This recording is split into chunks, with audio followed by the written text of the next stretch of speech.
नमस्कार, मी श्रीनिवास फडणीस. भारत सत्ता लाईव्हमध्ये आपलं स्वागत. काही दिवसापूर्वी अर्थात 1 जुलैला संपूर्ण देशामध्ये डॉक्टर डे हा साजरा करण्यात आला. आजही समाजामध्ये डॉक्टराप्रती देवाचा दूत म्हणून एक प्रतिमा आहे आणि बरेच पेशंट ज्यावेळेस आजाराला हताश होतात त्यावेळेस ते डॉक्टरकडे आशेने पाहत असतात. तसंच आज आपल्या लातूर शहरामधले डॉक्टर रमेश भराटे यांची आज आपण मुलाखत घेणार आहोत. मुलाखतीचं कारण आहे की उदगीर परिसरामध्ये एक बिराजदार नावाचे पेशंट होते. त्यांना निमोनिया झाला होता. ते हैदराबादलाही जाऊन आले आणि निमोनिया आणि इन्फेक्शन इतकं शरीरामध्ये झालं की घरच्यांना किंवा उदगीर परिसरातील तिथल्या डॉक्टरांनी सांगितलं की हा पेशंट आता खूप सिरियस आहे, वाचेल का नाही याची गॅरंटी नाही. आणि अशा परिस्थितीमध्ये त्या पेशंटला ऑक्सिजन लावत ते डॉक्टर रमेश भराटे यांच्याकडे आले आणि गेली 13 दिवस झालं त्यांनी सर्वतोपरी प्रयत्न करून त्या पेशंटला वाचवण्यामध्ये डॉक्टर भराटे सर यांना यश आलं. आता खरं पाहिलं तर डॉक्टर रमेश भराटे सर हे छातीविकार आणि श्वसनविकार तज्ज्ञ आहेत. ते गायत्री हॉस्पिटल अँड क्रिटिकल सेंटरचे प्रमुख आहेत. इंडियन मेडिकल असोसिएशनचे ते लातूरचे अध्यक्ष म्हणून काम पाहिलेत, सचिव म्हणून काम पाहिलेत त्यांनी. तसेच IMA-AMS महाराष्ट्र यांचे ते सहअध्यक्ष म्हणून कार्यरत आहेत. तसेच चेअरमन आहेत IMAचे महाराष्ट्राचे. इंडियन चेस्ट सोसायटीमध्ये त्यांनी चेअरमनची भूमिकाही निभावली आहे. विविध राष्ट्रीय आंतरराष्ट्रीय संस्थेवर काम केलेला इतका अनुभव आणि सामाजिक योगदान दिलेला हा व्यक्ती पेशंटच्या प्रती किती दयाळू आहे हे आपल्याला दिसणारच आहे. आज आपल्या भारत सत्ताच्या वाहिनीवर मुलाखत देण्यासाठी ते आले आहेत. मी भारत सत्ता वाहिनीच्या वतीने त्यांचं स्वागत करतो. नमस्कार डॉक्टर साहेब. नमस्कार. नमस्कार. मी तुमच्या उदगीरच्या पेशंटविषयी ऐकलं म्हणून मुलाखत घेण्यासाठी मी आपल्याकडे आलो. खरं म्हणजे सध्या समाजामध्ये डॉक्टरविषयी म्हणजे काही डॉक्टरविषयी, सगळ्याचं नाही बरं का, काही डॉक्टरविषयी बरेच तर्कवितर्क लावले जातात. काही निगेटिव्ह थिंकिंगही आहे, काही पॉझिटिव्ह आहे. मग ज्यावेळेस ह्या अशा घटना घडतात आणि तुम्ही पेशंटला आल्यानंतर ह्या सगळ्या घटनाचा न विचार करता एक डॉक्टर म्हणून, एक देवाचा दूत म्हणून काम करत असतात, तर कशा प्रकारे तो पेशंट आल्यानंतर तुम्हाला काय अनुभव आला? फडणवीस साहेब, मी मागील 20 वर्षापासून लातूरमध्ये श्वसन विकार व छाती विकार तज्ज्ञ म्हणून काम करतो. गायत्री हॉस्पिटलमध्ये मी सेवा देत आहे. आणि मागील 20 वर्षामध्ये विविध आजार, त्यामध्ये निमोनिया, ॲलर्जी, फुफ्फुसामध्ये पाणी होणे, फुफ्फुसावर गाठ येणे, व्हायरल निमोनिया, ॲलर्जी, दमा, दुर्धर दमा, अशा विविध आजारांचे पेशंट आपण यशस्वीरित्या आपण उपचार केलेले आहेत. बरं. त्यामध्ये काही लोकांना आपण सेवा देत असताना काही लोकांचा दुर्दैवी मृत्यू पण झालेला असतो. क्रिटिकल पेशंट असतात आणि क्रिटिकल पेशंटचं आंतरराष्ट्रीय मानकानुसार 40% डेथ रेट असतो. बरोबर. परंतु आपण त्याच्यातूनही होप्स म्हणजे सोडत नाहीत आणि एक चांगल्या दर्जाची सेवा देण्याचा नेहमीच आपण प्रयत्न करत असतो. तर आता त्या दृष्टीने आम्ही हे करत असतो आणि इथून पुढे पण आम्ही सेवा देतच राहणार आहोत. बरोबर. आता वैद्यकीय क्षेत्रामध्ये काम करत असताना हे आजूबाजूला काय घडतंय किंवा काय आहे याचा आम्ही फारसा विचार करत नाही. कारण आलेला पेशंट हा काही कुठली जात, धर्म किंवा कुठला पंथ हा बघून आलेला नसतो. तो एक पेशंट म्हणून आपल्याकडे आलेला असतो आणि त्या पेशंटला सेवा देणं हे त्या डॉक्टरचं कर्तव्य आहे. आणि आमच्या प्रोफेशनमध्ये सुद्धा ते शिकवलं जातं, जेणेकरून डॉक्टरचं एक कामाबद्दल एक त्याची आस्था आणि त्याचं एकंदरीत व्यक्तिमत्वच दिसून येत असतं. तसंच आतापर्यंत आपण सेवा देत आलेलो आहोत. फायदा होत. आता तुम्ही हे काम करत असताना आणि हा वैद्यकीय व्यवसाय करत असताना तुम्ही सामाजिक उपक्रमातही तुमचा सहभाग असतो. हो. तर हे काम करत असताना तुम्ही कुठले सामाजिक उपक्रम राबवले?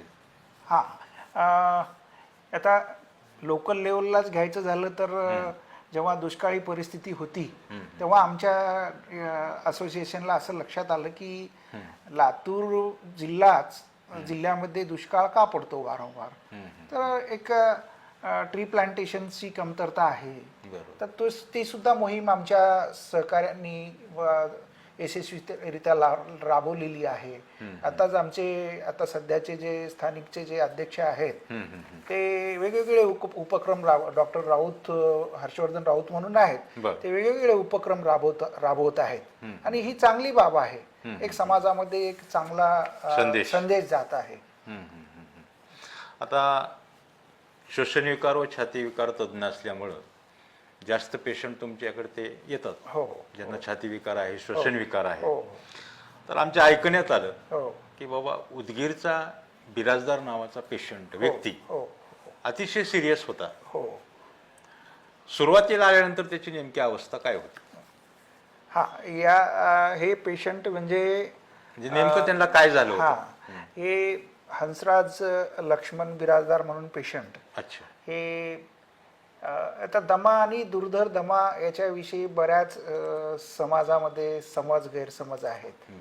त्यांना कुठंतरी इन्फेक्शन झालेलं असेल आणि दम लागत असेल म्हणून त्यांनी ते 8 जूनला हैदराबाद येथे गेले आणि नाकात त्यांनी ते तोंडावाटे मासा वगैरे काहीतरी गिळला आणि तिथून आल्यापासून त्यांना थंडी ताप वगैरे चालू झाला, दम येऊ लागला.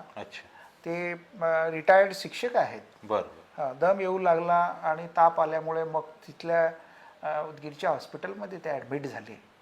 ॲडमिट झाल्यानंतर त्यांची कंडिशन थोडी सिरियस होत गेली.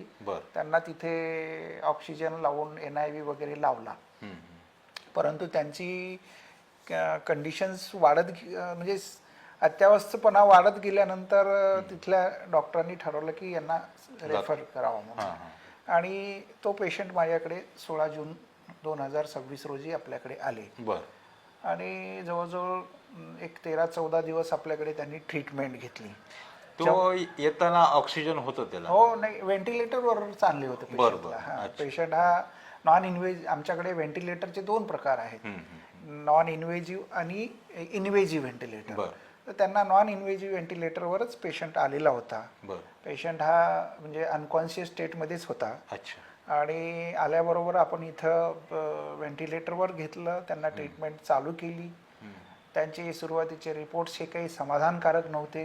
त्यामध्ये एक्सरे, चेस्ट, CT स्कॅन वगैरे पण आम्ही केला आणि त्यांचं आर्टेरियल ब्लड गॅस ॲनालिसिस ज्याला म्हणतात, म्हणजे आपल्या शरीरामध्ये ऑक्सिजन आणि कार्बन डायऑक्साईडचं प्रमाण किती आहे हे याच्यावरून तो पेशंट किती अत्यावस्था आहे हे आपल्याला कळतं.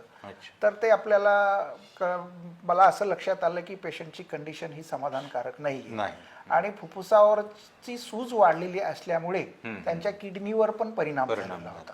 म्हणजे एक अर्थाने तो पेशंट हा निमोनिया, ARDS, सेप्टिसेमिया आणि ॲक्यूट रिनल फेल्युअर अशा अवस्थेमध्ये तो पेशंट होता.